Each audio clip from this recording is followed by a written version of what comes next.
عمران خان حکومت کی سر توڑ کوشش ہے، ہر ممکن کوشش ہے کہ ٹیکس نیٹ بڑھایا جائے، پاکستان میں نان فائلرز کی جگہ نہ رہے، ہر شخص ٹیکس نظام میں رجسٹرڈ ہو اور اپنے حصے کا ٹیکس ادا کرے۔ اس کے لیے ہر ممکن اقدام اٹھانے کی تیاریاں ہو رہی ہیں اور لیے جا رہے ہیں۔ معاشیت کو دستاویزی بنانے کے لیے 5800 ارب روپے کا ٹیکس کلیکشن اس سال کے لیے سخت اقدامات کا تقاضا ہے، اور اس کے تحت نان فائلرز کے اب اطلاعات یہ ہیں کہ مختلف اقدامات تجویز کیے جا رہے ہیں کہ ان کے موبائل فون سم کو بند کیا جائے، بجلی اور گیس کے کنیکشن کو منقطع کر دیا جائے جو شخص ٹیکس نہیں دیتا، جبکہ ٹیکس چور یا کم ٹیکس دینے والے تاجروں اور بزنس کمیونٹی کے چیک، پے آرڈرز اور دوسرے بینکنگ طریقہ کار پر پابندی لگانے کا بھی فیصلہ کیا گیا ہے۔ انکم ٹیکس جنرل آرڈر کے ذریعے ایف بی آر پہلے قابل ٹیکس آمدنی والے نان فائلرز کو ٹیکس ریٹرن کے لیے نوٹس جاری کرے۔ بصورت دیگر ایف بی آر کی سفارش پر متعلقہ ادارے ان کے یوٹیلیٹی بینکنگ اور سہولیات کو اور بینکنگ کو بھی بند کر دے۔ I T O income tax ordinance میں سیکشن 175B کے اضافے کے بعد ایف بی آر تمام نان فائلرز اور موجودہ ٹیکس دہندگان کا ہر قسم کا ڈیٹا اور ود ہولڈنگ ٹیکس کی تفصیلات اب نادرا کے ساتھ شیئر کرنے جا رہا ہے۔ نادرا ایک سٹیزن پورٹل تیار کر کے شیئر کردہ ڈیٹا کو کوآرڈینیشنل انٹیلیجنس کے ذریعے اور آرٹیفیشل انٹیلیجنس کے ذریعے آمدنی اور اثاثے چھپانے والوں کو سامنے لائے گا، جس سے ٹیکس چوروں اور کم ٹیکس دینے والوں کی نشاندہی ہوگی۔ یہ بھی اطلاعات ہیں کہ ان اقدامات کے صدارتی آرڈیننس کا مجوزہ ڈرافٹ پچھلے ہفتے ایف بی آر نے وزارت قانون کو بھیج بھی دیا ہے۔ ٹیکس نیٹ بڑھانے کے اقدامات میں اب ایسے پروفیشنل جو ٹیکس نہیں دیتے، نان فائلرز ہیں، ڈاکٹرز، وکلاء، dentist, I T engineers, accountants, ان کے 40,000 روپے سے زائد کے رقم کے بجلی بلوں پر 35% ایڈیشنل انکم ٹیکس لگانے کی بھی تجویز ہے، جبکہ سب سے سخت اقدامات کارپوریٹ سیکٹر کے لیے ہوں گے، جہاں ڈیجیٹل ادائیگیوں کو لازمی بنایا جائے گا تاکہ لین دین کیش کے بجائے بینکنگ ٹرانزیکشن کے ذریعے ہو۔ آپ نے اندازہ لگایا کہ سر توڑ کوششیں ہیں، جس کے ذریعے کوشش ہے کہ پاکستان کا tax to G D P ratio جو کہ اب 10% سے بھی کم ہو چکا ہے، اس کو کسی صورت سے بڑھایا جائے اور ایک کسی بھی اچھے ترقی پذیر ملک کی شرح ہوتی ہے اس تک اس کو لایا جائے، اور جب تک یہ ٹیکس دینے والوں کی تعداد نہیں بڑھے گی ایسا نہیں ہوگا، ٹیکس چوروں کا بیخ کنی نہیں ہوگی، ایسا نہیں ہوگا۔ ان اقدامات پہ ہم مزید بات کرتے ہیں، ماہرانہ اور ٹیکس امور کے حوالے سے رائے حاصل کرتے ہیں۔ نامور ٹیکس ایڈوائزر، صدر کراچی ٹیکس بار ایسوسی ایشن جناب ذیشان مرچنٹ ہمارے ساتھ موجود ہیں۔ بہت بہت شکریہ ذیشان مرچنٹ صاحب۔ یہ اور بڑے کلیدی اقدامات ہیں اور ریولوشنری قدم ہے کہ اگر آپ نان فائلرز ہیں اور اگر آپ کی سکت ہے کہ آپ کاروبار کر رہے ہیں، بزنس کر رہے ہیں، تو آپ کی فون سم کو بند کر دیں گے، بجلی بند کر دیں گے، آپ کی کنیکشنز بند کر دیں گے اور آپ کی بینکنگ پہ بھی پابندی لگائیں گے، پھر تو لوگ ٹیکس دیں گے۔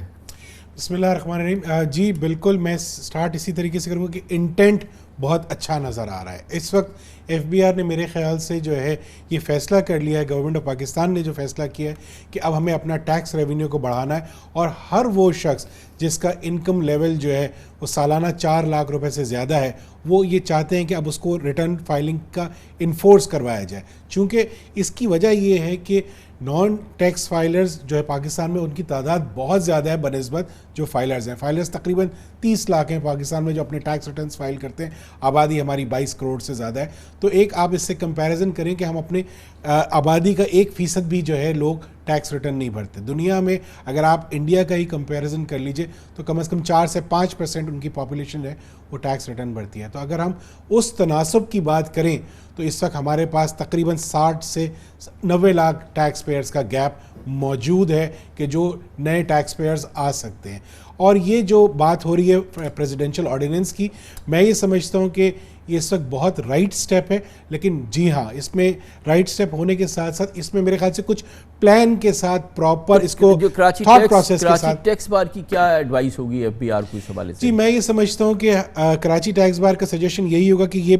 پلانز تو بہت اچھے نظر آ رہے ہیں، لیکن اس کو stage wise well thought process کے بعد ایک پراپر پلان کے تحت جائے۔ اگر اس کو ایک دم سے امپلیمنٹ کرنا شروع کر دیا تو کہیں کیوس کریٹ نہ ہو جائے۔ ایک چھوٹی سی اگزامپل یہ ہے کہ جیسے موبائل سمز بند کرنے کی بات ہوئی، جب کووڈ کے لیے ایک ایسی ہی ڈرائیو چلی تو ہم نے دیکھا کہ قطاروں کی قطاریں لگ گئیں، لیکن موبائل سم اگر بند کرنے کی بات کرتے ہیں ہر نان فائلر کی، تو ہمیں یہ مد نظر رکھنا ہوگا کہ ہمارے سینئر سٹیزنز بھی ہیں جن کو ٹیکس ریٹرن فائل کرنے کی ضرورت نہیں ہے، پھر ہمارے اسٹوڈنٹس بھی ہیں جن کے پاس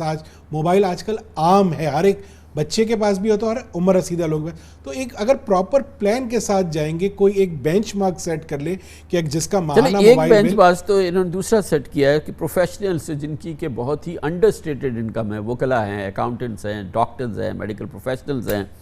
کہ ان کے جو بل ہوں گے, جو الیکٹریسٹی بل ہے, اس پہ 35% جو ہے وہ ہم ٹیکس لاگو کر دیں. تو یہ بھی ایک قدم تو ہے نا. ظاہر ہے کہ اس میں تو کوئی شک نہیں کہ ہمارے وکلا, ہمارے ڈاکٹرز, ہمارے اکاؤنٹنٹس بہت انڈرسٹیٹ کرتے ہیں اپنی انکم. دیکھیں, ایک تو اس میں اس کے دو پیرائے ہیں. ایک تو کچھ لوگ جو اس سسٹم میں ہیں اور انڈرسٹیٹ کر رہے ہیں یا پراپر فائل کر رہے ہیں, ایک دو سیکٹر ہی ہو گئے. ایک وہ لوگ ہیں کہ جو دے ہی نہیں رہے. تو میں یہ سمجھتا ہوں کہ سٹارٹ کرنے کے لیے جو سسٹم میں نہیں ہے, پہلے ان کا ایک ڈیٹا پول بنانا پڑے گا کہ کتنے ایسے ڈاکٹرز ہیں, اور ان کی جہاں سے رجسٹریشنز ہوتی ہیں وہاں سے وہ ڈیٹا لے لیجئے, اس کو ڈیٹا سے CNIC لے لیجئے, نادرا کو یوٹیلائز کریں, اس کا NTN چیک کریں کہ اگر وہ FBR سے ریلیٹڈ ہیں یا نہیں ہے. اگر FBR سے نہیں ہے تو جیسا ایک ہے کہ ایک پراپر نوٹس دیا جائے, نوٹس پہ اگر وہ نہ کریں تو یقیناً ان کے بجلی کے بلوں پہ یہ جو ہے ایکسٹرا ٹیکس لگانا چاہیے. کیونکہ اس وقت پرابلم یہ ہے کہ ہمارے پاس چونکہ ٹیکس فائلرز کم ہیں ملک میں, تو ہر وہ غریب آدمی جس کے اوپر لاگو نہیں بھی ہوتا وہ انڈائریکٹ وے میں ٹیکس دے رہا ہے. تو اس سے ہوگا یہ کہ جب آپ کے ملک میں ٹیکس فائلرز بڑھیں گے تو یقیناً آپ کی آمدنی بڑھے گی, اس کے ساتھ ساتھ پھر گورنمنٹ اس پوزیشن میں ہوگی کہ ود ہولڈنگ ٹیکسز کو بھی کم کرے اور ٹیکس ریٹ کو بھی کم کرے. گورنمنٹ کا جو پیوٹ ہے اس پوری کیمپین کا, اس میں ایک اہم بات یہ ہے کہ وہ کہتے ہیں کہ یہ جو FBR کا ڈیٹا ہے اب ہم نادرا کے ساتھ شیئر کریں گے. نادرا کے پاس آرٹیفیشل انٹیلیجنس کے اپنے اس انفراسٹرکچر بنے ہوئے ہیں, ان کے پاس آرکیٹیکچر ہے جس کے تحت وہ مختلف ڈپارٹمنٹ سے انفارمیشن کولیٹ کر کے اور اس کی ڈیٹا مائننگ کر کے اور پھر FBR کے اس کو کلیئر کر کے یا اس کے ساتھ اس کو سنتھسائز کر کے اور اس کی پھر جو ہے وہ انفارمیشن جو ہے وہ سامنے آئے گی, جس سے کہ لوگوں کا بچنا بڑا مشکل ہو جائے گا, چور بازاری کرتے ہیں. تو یہ نادرا کا جو انکلوژن ہے اس پر آپ کی کیا رائے ہے؟ دیکھیں, میں یہ سمجھتا ہوں کہ یہ ایک سٹیپ بہت اچھا ہے, لیکن اس کو بہت دیکھ کر امپلیمنٹ کرنا پڑے گا. کیونکہ جو انکم ٹیکس آرڈیننس اس وقت ہے اس میں کانفیڈینشیلٹی, جو ٹیکس پیئر کی انفارمیشن ہے وہ کس طریقے سے شیئر کریں گے. یقیناً جو یہ پریزیڈنشل آرڈیننس آ رہا ہے اس میں جو اس وقت حکم موجود ہے پریزنٹ آرڈیننس میں اس کو دور کیا جائے گا, تب یہ انیبل ہو جائے گا کہ جو ایگزسٹنگ ڈیٹا ہے وہ بھی شیئر کیا جائے تاکہ اس کو نادرا چیک کرے کہ جو ٹیکس فائلرز ہیں ویزاوی جو ان سے وہ خرچ کرتے ہیں. اب دیکھیں, جیسے ایک چھوٹی سی اگزامپل ہے, جہاں NIC یوز ہوتا ہے, جیسے کریڈٹ کارڈ ہے, کریڈٹ کارڈ کی پیمنٹس ہے, یہ جو جتنی آن لائن پرچیزنگز ہیں, جتنی بھی یہ ہم فورن ٹکٹس خریدتے ہیں یا ڈومیسٹک ٹکٹس خریدتے ہیں, ان سب جگہ پہ آپ کا CNIC یوز ہوتا ہے. الیکٹریسٹی بل ہے وہاں, تو ڈیٹا بہت ساری جگہوں پہ پول ہو رہا ہے. لیکن اب اس کو جیسے نادرا کے ساتھ یہ شیئر کر کے اس کو ایک سنکرونائز کر کے اس کو سائڈ میں کریں گے کہ پہلے تو جو نان فائلرز ہیں ان کا ڈیٹا الگ کیا جائے اور پھر جو فائلرز ہیں ان کا ڈیٹا الگ کر کے اس کو چیک کیا جائے کہ جو انہوں نے ایکسپینسز کیے ہیں ورسز جو ان کے انکم لیولز ہیں. میں یہ سمجھتا ہوں کہ FBR کو اب یہ چاہیے کہ وہ ٹیکس پیئر کے ایکسپینسز کو جو FBR نادرا کی مدد سے حاصل کرے گا انشاءاللہ, تو وہ اس کی ٹیکس پیئر کی ریٹرن میں پہلے سے ہی ڈال دے کہ جناب یہ ایکسپینسز کا ڈیٹا تو ہمارے پاس ہے, اب آپ بتا دیجئے کہ آپ کی انکمز کتنی ہیں. تو اس سے ایک بہت بڑا چینج آئے گا. بجائے اس کے کہ وہ خود ڈکلیئر کرے یا وہ خود اپنے آپ کو ایسس کرے, تو یہ پہلی تو سیلف ایسس کر دے کہ آپ نے یہ کیا ہے, یہ تو ہو گیا, یہ تو ہے ہمارے پاس, یہ تو ہے, اس کے علاوہ کیا خرچے ہیں وہ بتا دیجئے اور جو انکم کے ذرائع ہیں وہ بتا دیں. تو اس سے جو یہ انڈر اسٹیٹمنٹ یا جو ٹیکس چوری ہو رہی ہے وہ بالکل ایک منیملسٹک حد تک بالکل کم بھی ہو جائے گی اور میرے خیال سے ختم بھی ہو جائے گی. بہت بہت شکریہ جناب ذیشان مرچنٹ.